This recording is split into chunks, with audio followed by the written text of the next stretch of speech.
Hello friend, how are you? कैसे हैं आप लोग? I hope all is well. तो देख लीजिए इस वीडियो में, अगर आप वन वर्ड सब्स्टिट्यूशन में कोई कंफ्यूजन है आपको, तो सारा कंफ्यूजन मैं दूर करने वाला हूं। वीडियो बिल्कुल स्किप मत करिएगा। और अगर आप बिगनर हैं, एसएससी सीजीएल के लिए आप बिगनर हैं, आपने पहली बार फार्म भरा है और आप कंफ्यूज हैं, तो ये वीडियो पूरा देखिएगा। वन वर्ड सब्स्टिट्यूशन क्या है, ठीक है? इसको मैंने पूरा बताया है, हिंदी में भी बताया है, इंग्लिश में भी बताया है। जो हिंदी मीडियम वाले अपने बच्चे हैं वो लोग भी समझ लें कायदे से, और इंग्लिश वाले तो समझ ही लें, ठीक है? अब देखिए, one word substitution is a replacement for a phrase with a word to signify the same thing, ठीक है? और one word substitution is an essential part of day to day.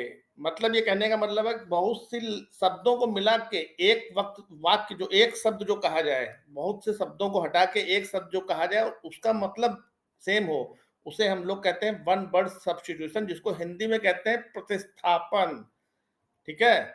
अब एकार्थी शब्द की परिभाषा देख लीजिए। प्रतिस्थापन करते हैं उस शब्द को हम लोग एकार्थी कहते हैं। एकार्थी शब्द की परिभाषा है वन वर्ड सब्स्टिट्यूशन। डिफिनेशन समझ लीजिए कि भाषा में कई शब्दों के स्थान पर जिस एक शब्द को बोलकर भाषा को अधिक प्रभावशाली एवं आकर्षक बनाया जाता है, उस एक शब्द को एकार्थी शब्द कहा जाता है। और इसका उदाहरण है कि जैसे जिस स्त्री का पति मर चुका है, तो शब्द समूह के स्थान पर विधवा शब्द जो होगा, तो जिस स्त्री का पति मर चुका है उसको केवल हम लोग विधवा कहेंगे। तो विधवा जो है, ये हमने प्रतिस्थापित किया, ये एकार्थी शब्द है।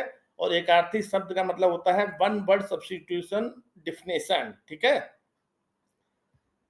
उसी तरह है कि एक शब्द कभी कभी पूरे वाक्यांश या वाक्य को व्यक्त कर सकता है। कुछ ऐसे कॉमन शब्द हमने आगे बताए हैं, आपको नीचे दिए हैं, डिस्कशन से भी आप देख सकते हैं। प्रभावशाली इंग्लिश बोलने और समझने के लिए इनकी जानकारी आवश्यक है। हर शब्द का अर्थ आपकी सुविधा के लिए सिंपल इंग्लिश और हिंदी में दिया हुआ है, ठीक है?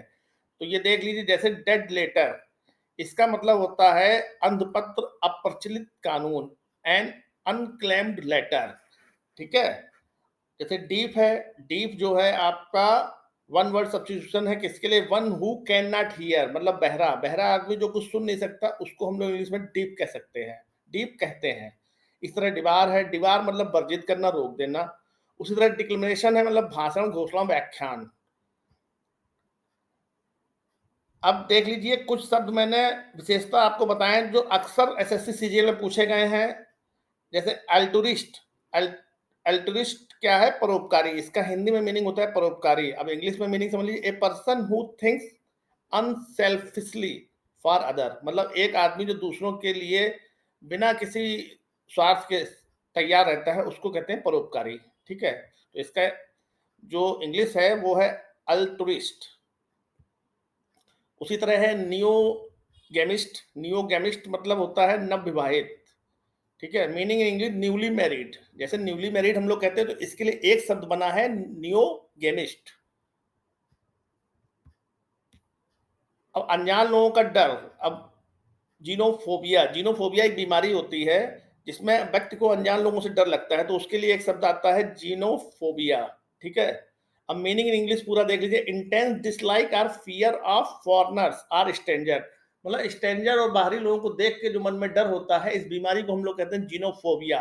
तो हम कह सकते हैं उस लड़के को या लड़की को जीनोफोबिया है, कि उसको अनजान लोगों से डर लगता है, ठीक है? तो एक शब्द हम लाए जीनोफोबिया।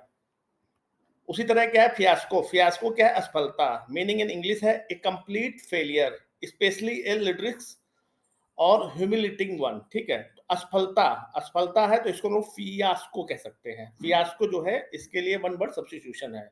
अब हिंदी में मैं आपको समझाने के लिए मैंने कुछ जोड़ा है।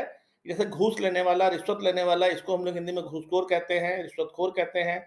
अब घुलने योग्य पदार्थ है, घुलनशील है, घृणा करने योग्य है, घृणास्पद है।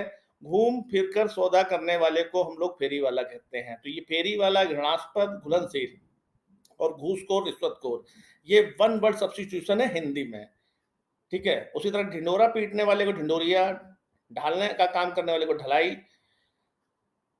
ढीला होने का भाव ढिलाई, ढोंग रचने वाला ढोंगी, ढोलक बजाने वाला ढोलकिया। तो ये ढोलकिया, ढोंगी, ढिलाई, ढलाई, ढिंडोरिया, ये सब क्या है? वन वर्ड सब्स्टिट्यूशन है। हिंदी में बताने का मतलब ये है कि जो बच्चे हिंदी मीडियम के हैं उनको क्लियर करना है, ठीक है?